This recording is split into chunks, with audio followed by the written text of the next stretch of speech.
Yes, that is it. So, oh, the first one. What is the title? Demystifying mental illness. Somebody added stop stigma. I'm so grateful because once I wrote a post on WordPress saying demystify and destigmatize, and somebody said it was hard to go through the two words. So anyway, so demystify means you want to make it easy to understand. You don't want to make it look like it's some taboo thing and stuff like that. And then this stigmatizes, you don't want to be ashamed of it and you don't want people to shame you for it. Very simple language. So there I am. I am not that PTSD diagnosis. I myself live with a mental illness called post-traumatic stress disorder. And yes, it's a mental illness. You can go from mild to moderate to severe. And that is it. I also lost a brother in 2014 to, he had several diagnoses. So, well, he was mentally ill for a long time. So mental illness is something that has impacted me and impacted my family. I also have a cousin who is mentally ill. So I'm interested in, raising awareness and sensitizing and yes, advocating for better laws and for better treatment of people living with a mental illness. And I've been an ambassador for 6 months and I got my certificate. I wanted to show that off.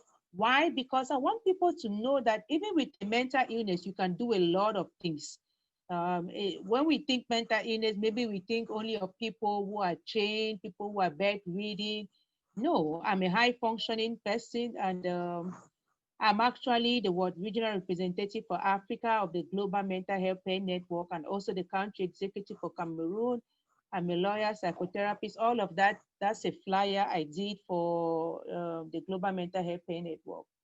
So mental illness in many communities and cultures is viewed as a frightening or a strange condition. I mean, if all of us stop now and think for 1 minute growing up or even right now, people we know who have a mental illness or who have an illness we cannot explain, and maybe think about how we treat them, maybe it's because it's mysterious. People are saying all sorts of things. In Africa, we say it's witchcraft, it's your village people who have done something to you. But the truth is that anybody can have a mental illness or a mental disorder. I mean, right now, the crisis in Cameroon is making people have a psychotic break. People are scared, people are traumatized, people are terrorized. Before you know it, you've lost touch with reality. That's why a mental illness or disorder is a psychological or behavioral pattern that occurs in an individual and is thought to cause distress or disability to carry out their day-to-day activity. And when they say you're not behaving normally, sometimes before then people used to use this term, you're behaving like a fool. So it's like, I don't know what it means by you're behaving like a fool, but those were very denigrating terms back then. I don't hear a lot of that these days. So I'm happy that some of those terms are taken away. When you say somebody is mad, I think that's so stigmatizing. Somebody is distressed, somebody is suffering. Just like you can have cancer and you feel so bad about yourself, you feel like you just want to die, you can't take it. That is your mind, which is now affected. So when I'm sick or when I'm in a bad mood, I have mood swings. I say I don't control what I'm saying. I'm just so in a state. But after that, I get over it. So the first training I did was on mental health awareness and mental health care. So maybe we could go back to that later on. But now I'm just trying to make mental illness more easily understandable so that when we live here today, when we see somebody who is struggling, we have all put those beautiful words in the treasure box. Let's remember them and think about them differently and relate with them differently. And why not even accept them and say a prayer for them? So that's a basic graph for classification of mental disorders. You have the common mental disorders like depression, anxiety, even excess use of alcohol that makes you lose touch with reality. You start behaving out of control. Yes, severe mental disorders like psychotic episodes, schizophrenia, bipolar disorder. And then you have generalized anxiety. A lot of us are anxious nowadays, the pandemic, the crisis, the NSAS, all of those things, right? The only difference is you have to be diagnosed, by psychiatrists or psychologists. But in Africa, people don't really go to see those specialists. So people might not be diagnosed like officially, but they are going through stuff, and that is affecting their day-to-day existence. You have phobias where you are so scared of everything. You have panic disorders. You have obsessive compulsive disorder. People are obsessed about something and doing the same thing over and over.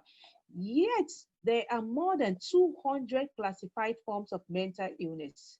So we might think we know it all, or no, it can only be this or it can only be that. No, there's so many, more than 200. Uh, some of the more common ones are depression, bipolar disorder, dementia, schizophrenia, and anxiety disorders. Now, post-traumatic stress disorder, which is what I have, it's a serious mental condition that some people develop after a shocking, terrifying, or dangerous event.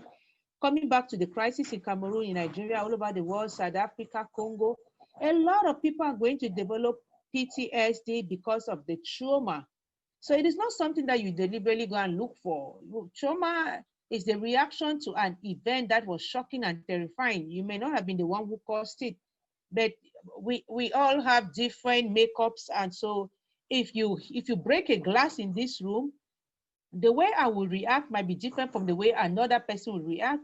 So they said the other day a tire exploded and people were so scared. Some people stayed calm. So people react differently. Someone can suffer from a mental illness when their ongoing signs and symptoms of the stress and the trauma and all of that affect their ability to function. So like maybe I can't go to work again. I don't feel like taking a bath. I stay only in bed. I don't open the windows. I don't talk to people again. All of that, yes. And maybe even I become sometimes violent, but it's not all violent people who are mentally ill, and it's not all mentally ill people who are violent. That is why signs and symptoms, they start from the emotions, then the thoughts, and then the behavior. That's why you see some people who are just talking, they're ill. There are people who are fighting. There are people who are breaking things up, stuff like that. And there are people who are just staying in their corner, sad and locked up and just saying, oh, the world is a bad place and stuff like that. Or they're saying things which don't really make sense at that time.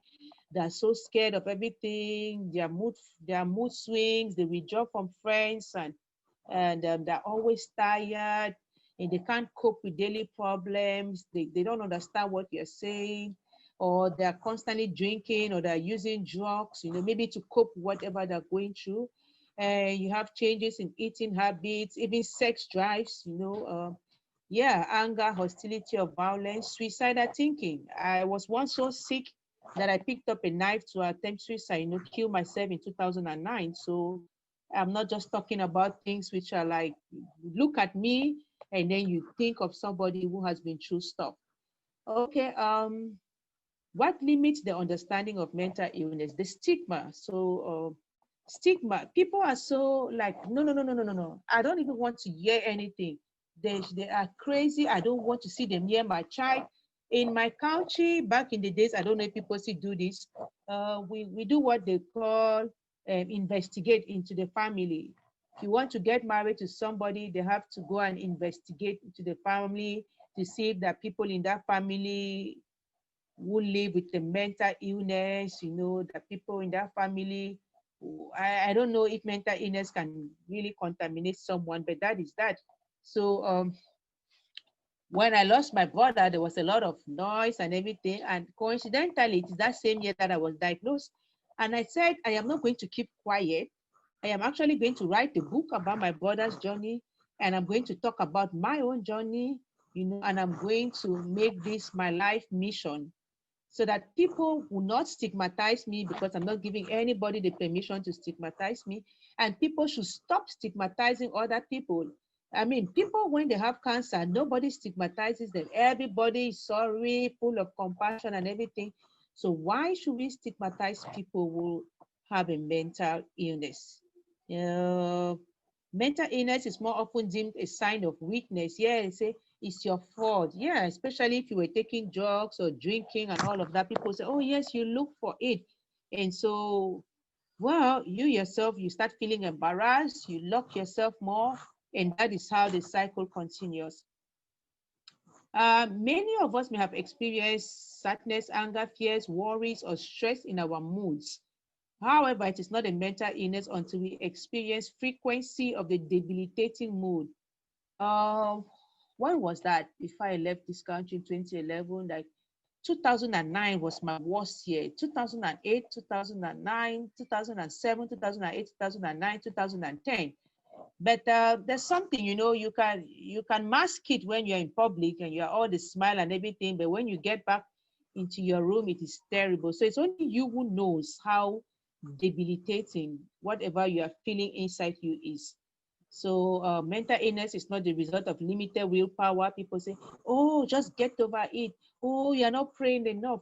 Oh, you don't believe so much. You have to stay positive. It is not easy. And I know what I'm talking about.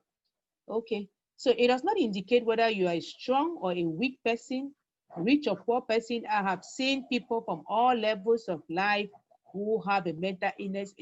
I think there are more celebrities who have even committed suicide, died by suicide, than I don't know. So it's like we have to stop thinking this is something we can just pray away, or we can just curse away, or we can just shame away, and stuff like that. So yeah, mental illness should be considered like any physical illness, which just has complex causes and which need professional treatment. So to demystify mental illness, let us consider a few common physical illnesses: hypertension, stroke, heart attack, uh, even cancer, diabetes. They are medical conditions, but they also come with psychological disturbances.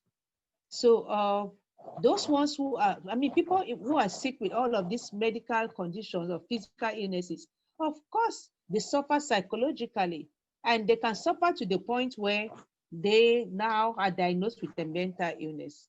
So yes, and this can be a cause of stress and poor choices. Uh, we don't have to judge anybody for all of that. And then, well, let me just talk briefly about the treatment for mental illness. We have the medical, the social, and the psychosocial. It's very important.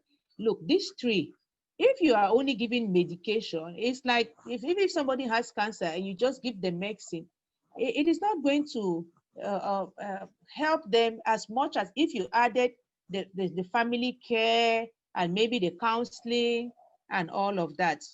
So it's very important that we think about all of this, and that we know that people need to be given these opportunities. It's unfortunate that in our, I don't know about other countries, but in Cameroon, we don't have adequate mental health services.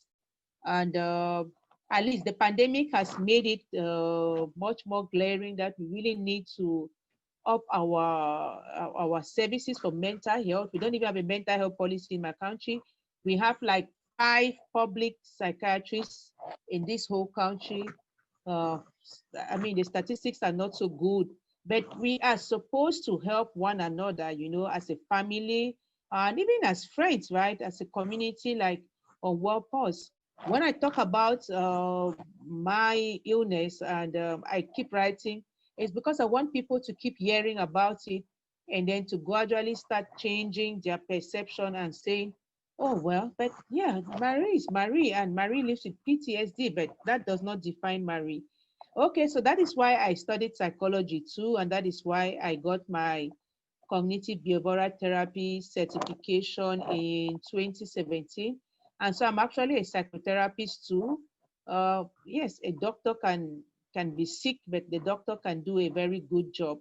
I actually think that it makes me understand people better. So in conclusion, most people who live with serious mental illnesses can significantly reduce the impact of their illness and find a satisfying measure of achievement and independence through proper care and treatment. And they can have a relapse, but that doesn't mean that they are worthless. Let's not do that again.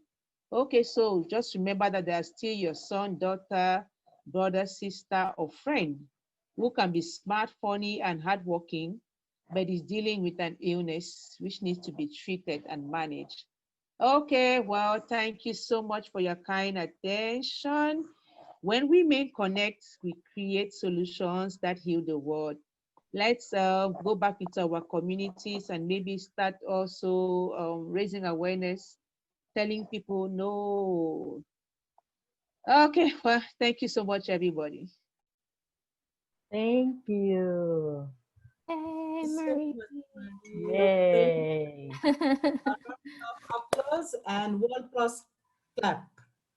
How do we do? Yeah. World. Is Mayan on? Man, you have to World. lead us. Yeah. Pulse. World. There's Man. World. World. Pulse. Thank you so much. Thank you, Pulse. Marie. Clap. Thank you so much for this important issue. And yes, you are so true that this is also one of the illness. Like we have headache, we have handache, backache. Like we have also the pain in our brain or emotion, and help is there. We have to seek our help, and also the treatment. If we need treatment, then we should not be hesitating to take the treatment on time so that it would not harm to our body or our mind. So thank you so much for bringing this very, very, very important issue. And I would like to open the floor for any type of question, feedback, or any sharing. The floor is all yours. Please unmute yourself or raise your hand for sharing. And if there is any question to Marie, please go ahead. I'd like to make an observation just to add to what she said.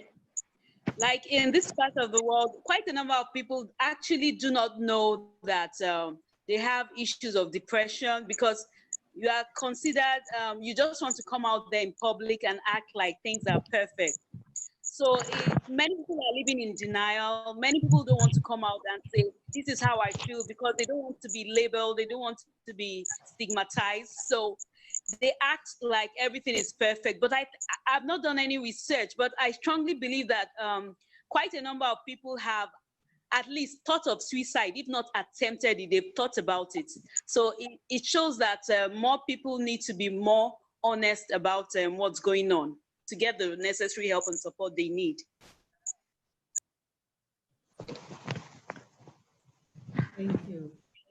Thank you for your And to share. add Hello, to that, everyone. I wish to add to that. Greetings to everyone. It happens that in the communities too, especially in our setting here in Africa, especially in Cameroon, many people don't get to believe that actually mental illness can affect Black people. Sorry to say that, but a lot of people in the community always say that it's a white man's disease, which is what is killing a lot of us back here now because we don't want to accept the fact that we can be ill of mental sickness. So it's really a problem here. Yeah. Thank you, Mimi. Thank you for I sharing. think Yeah. I think that is common with all of us in Africa because we also have the same thing in Nigeria. And as a counseling psychologist, I see so many people that are having this issue, but they are still living in denial that they don't have it. And the kind of behavior they exhibit, because they are not managing it at all, you will know that definitely they are passing through this, they are having this issue. But because in our society, they don't think that Black people should have this. They think everything is